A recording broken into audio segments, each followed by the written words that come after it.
Hi everyone, welcome back. It's Paul Tilley, and I'd like to welcome you to HN2100 Collective Agreement Administration. And in this unit, we're going to take a look at the Collective Agreement Administration, and this is part 2. Specifically in this unit, we're going to take a look at the key provisions of collective agreements.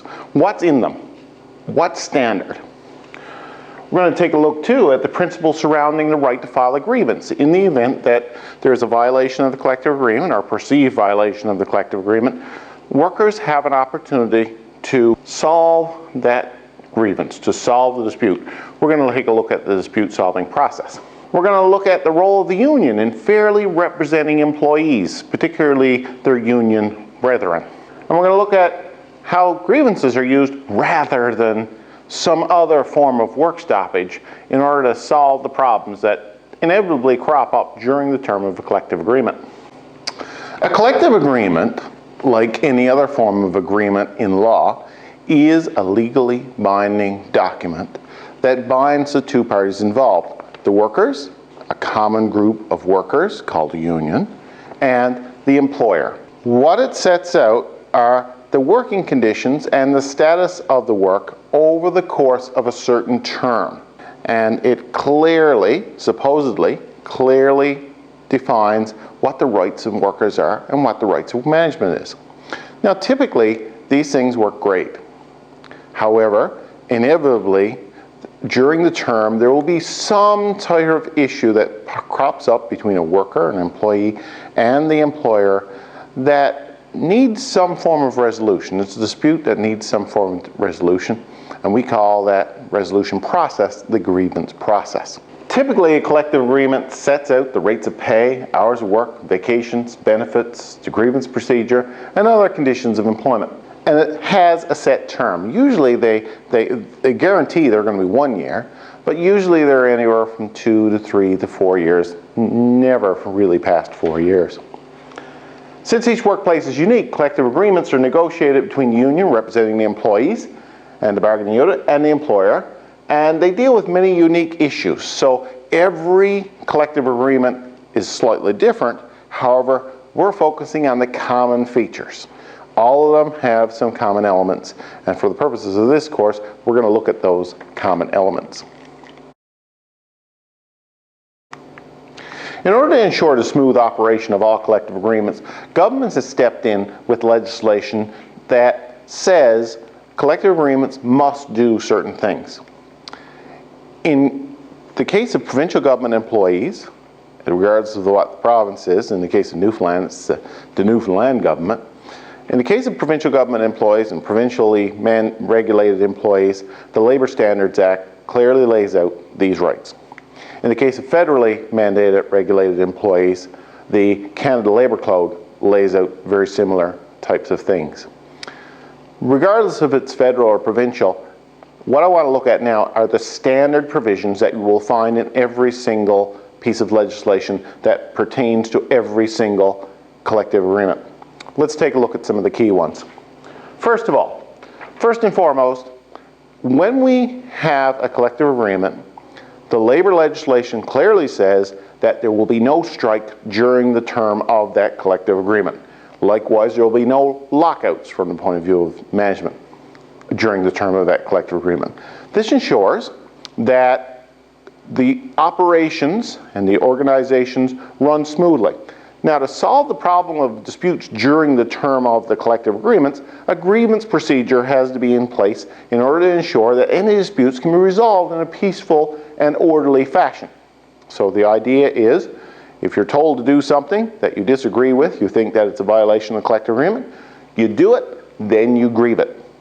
Nobody's allowed to go on strike in an upset mood. If people do go on strike, that's known as an illegal strike, and the court system and the law will force employees back to work, and the employer can get an injunction and potentially lay charges against the union for such a violation. Also, workplace disputes must be solved with the grievance procedure. Agreements must be enforced for at least 1 year. Sometimes it's 2 years, sometimes it's 3 years, and occasionally 4, but minimum, a collective agreement must last for a period of 1 year. As well, The employer is mandated to deduct fees on behalf of the union. So the union has dues. That's how the union makes money in order to do the things that it does. So those dues are automatically deducted from the employee's salary, as similar to how tax is done. Then the employer will hand those dues over to the union. So that's regulated in the legislation. Collective agreements are binding on both parties, and side deals are not allowed. So if you, for example, work at the same place I work at, we're covered under a collective agreement, and you say, well, I'm going to do a side deal with my employer to get more money or to get more rights. You're not allowed to do that, and the employer's not allowed to do that with you. Everybody has to be treated the same. That's why it's called a collective agreement. Additionally, the union has certain rights guaranteed, and they are designated as the sole bargaining agent for those employees. An employee cannot go off separately and bargain. Someone else can't come in and bargain. The union gets sole authority to bargain on behalf of the employees in its union. Finally, management is guaranteed its right to manage. Generally, what a collective agreement does is it pulls away certain rights from management. Management have all the rights, and what collective agreements do is they manage some of those rights or minimize some of those rights. So what exactly happens is that management have all the rights, and they're entitled to run the organization as they see fit. The collective agreement then would be applied to managing some of those rights. In the interest in ensuring that collective agreements cover all the critical bases, what the federal and provincial legislation does is it clearly lays out some key provisions that must be included in all collective agreements. We're going to look at this a lot more in depth in a later unit, but for the purposes of now, I want you to be aware of some of the key provisions that are found in every collective agreement. Let's take a look. First of all, a recognition clause. A recognition clause is effectively a statement in the collective agreement that says the union is the sole representative of the workers. A management rights clause. In the event of a management rights clause, what this says is that management have the right to run the business as they see fit, and they have all the rights except the rights that are limited by the collective agreement itself. A union seniority clause. In this particular instance, what it does is it lays out the provision in the case of a work slowdown where people get laid off. What is the order of which people get laid off? Normally, more senior people stay longer, less senior people are first to go, a last in, first out type system. Workload clauses. Collective agreements specify what is the deemed workload, be it hours of work, be it jobs to be done, these sorts of things, laid out as minimum in all. Salary, benefits, vacation, all laid out. We need to specify what is the salary that's going to be paid, what are the vacation times, paid vacation, what are workers' rights with regards to benefits, what are the benefits, all those things must be laid out in the collective agreement. Sick leave clauses. Again, sick leave. What is the provision for sick leave? Must be included. Hours of work has to be specified. What are the hours of work? And finally, one of the key provisions of any collective agreement is a grievance process. How do we resolve disputes in this particular organization? So the grievance procedure is a very important part of any collective agreement because it is the way that things are resolved in the event of some sort of a conflict during the term of the collective agreement. What we're going to look at now is the process. Okay, so let's take a look at that. First and foremost, workplace disputes are pretty common. You're going to have them. Resolving them happens. We don't hear much of it because they all tend to get resolved through this process called the grievance process. Generally, we tend to break up these disputes into two basic types. First, we have something called an interest dispute. And the interest dispute deals with the idea of how much pay do we get? How much benefit do we get? So this normally occurs whenever we go to negotiate a collective agreement. We run into some dispute process there to say how much are we willing to pay, how much are we willing to accept. Sometimes we run into problems at that point, and at that point we can bring in some sort of a process to solve that issue. The one that we're most focused on for the purposes of here is something called a rights dispute. And a rights dispute essentially is a dispute over worker rights or employer's rights within the construct of the collective agreement. What is the right that is being deemed, and how far does that right go? So the dispute mechanism process allows us to resolve any of those disputes that come up. So by definition, a grievance is a formal complaint. It's a complaint that is raised by an employee from a perceived violation, and it doesn't have to be a real violation, a perceived violation in the collective agreement. The terms of the contract, the treatment of others in the workplace are violations of the law, such as workplace safety regulations. So it is some sort of a problem. A raised grievance is resolved by a procedure, and the procedure has several steps to it, and that procedure has to be followed to resolve the dispute. Unions spend a lot of time resolving grievances, and they're very familiar with the process. So let's take a look at the grievance procedure. How does it actually work? Okay, let's set the scene. The scene is that you're an employee who works for an employer and you've been asked to do something that you think is a violation of the collective agreement.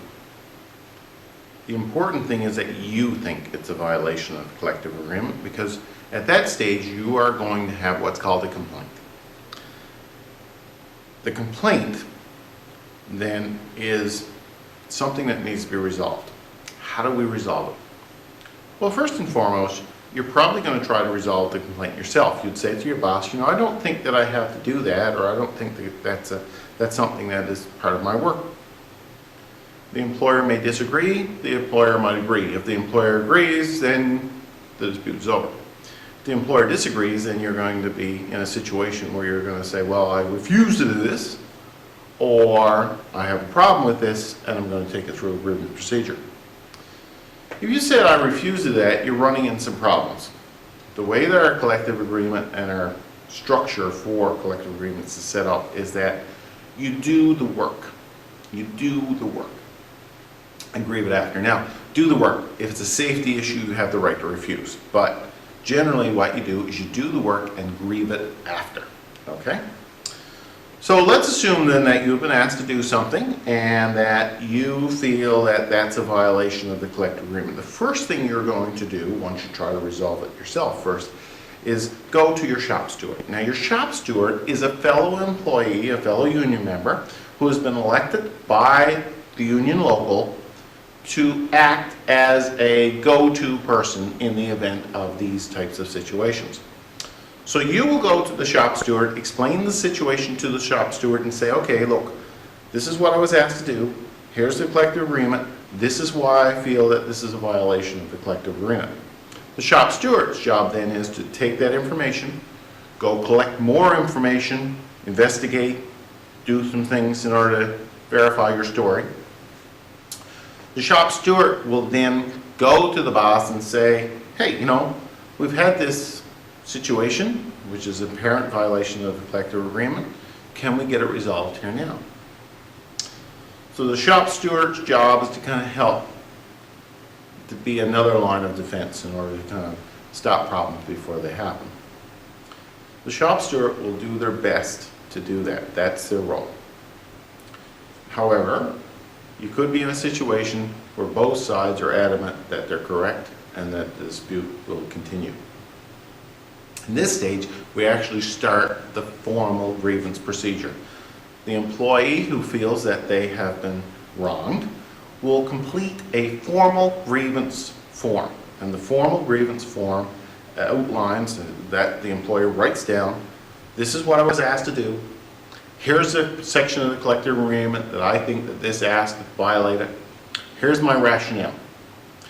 That's stage one.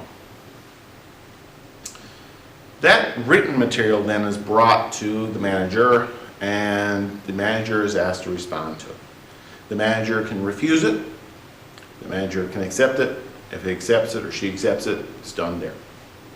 If it's refused, it moves on to a further level. And what the further level and levels will do is progressively bring more senior people into the decision-making process. So let's say, for example, the manager refused a written grievance. Then more management people and more senior union people will come together to try to resolve this impasse. If it can't get resolved at the more senior level, it moves to an even more senior level. Now, the idea behind this is it will happen rather quickly. In fact, there's time limits from the time that a problem has occurred to the grievance filing process. And there are time limits in place to get the resolution. And the idea behind this is to resolve disputes quickly so that we don't have them getting worse. Okay? So, let's say that we've gone through all the processes in our internal organization to resolve this dispute, yet there is an impasse. The grievance process then outlines a very specific thing to be done. And that thing to be done is to bring in an independent third party called an arbitrator. The arbitrator's role is to review the facts on both sides, review the collective agreement, and make a decision. And that decision will be binding on both parties. So essentially, the arbitrator will look and agree with one side or agree with the other. Now, the arbitration process is very expensive. Very expensive. You have to pay people, it's time consuming, people are off work, these sorts of things. So management don't like going down that road, and the unions certainly don't like going down that road. So and that puts an incentive onto the lower levels to resolve the disputes before they go to this arbitration process. The union's job then is to fairly represent its workers, so it has to do a good job with these arbitration processes, and really, during the life of the collective agreement, that's one of the main jobs that unions do, and they do it very well because they're doing it a lot. So they have, larger unions have specific people who are designated responsible for doing these grievance procedures and moving them forward, and they're very good at their job. They know the collective agreement well. Now, you could ask, well, will a union take every arbitration? Not necessarily. Arbitrations are usually conducted if there is some benefit to the organization and to the person. There has to be that benefit. Questions like, is it going to be more expensive than it's worth? Is it going to set dangerous precedents? Is it going to put other workers in a negative situation? Is it going to be defendable? These are questions that union asks before it takes an arbitration forward. Is it arbitrable? Is the basic question that's asked. Is it arbitrable? If the union feels it's arbitrable, then it will make it to that arbitrator and the grievance will be heard. If it's not arbitrable, the union at some point in time could say, no, we're not going to go any further with this. And same with management. Management can say, we're not going to go any further with it. But the point of the matter is that there is a process laid out in all collective agreements that clearly state the process that needs to go through in order to get to arbitration to resolve disputes. The idea of that process is to prevent people from going on strike or to work slowdowns and to help in developing harmonious relationships between management and the union and encouraging more productive workplace. In order to get a better sense on this whole process, I want you to take a look at a video. I put this video in the course called The Grievance. That's the simple name of the video. It's an older video. It was done quite a few years ago. However, the process of a grievance has essentially remained unchanged for the last 50 years. In this particular video, you'll see a car plant and the grievance that takes place and how that grievance is resolved. And it will take you through all the steps of the agreement. So it's certainly worth the watch. I encourage you to do that. Again, thank you for watching. That's this unit. If you have any questions, please let me know.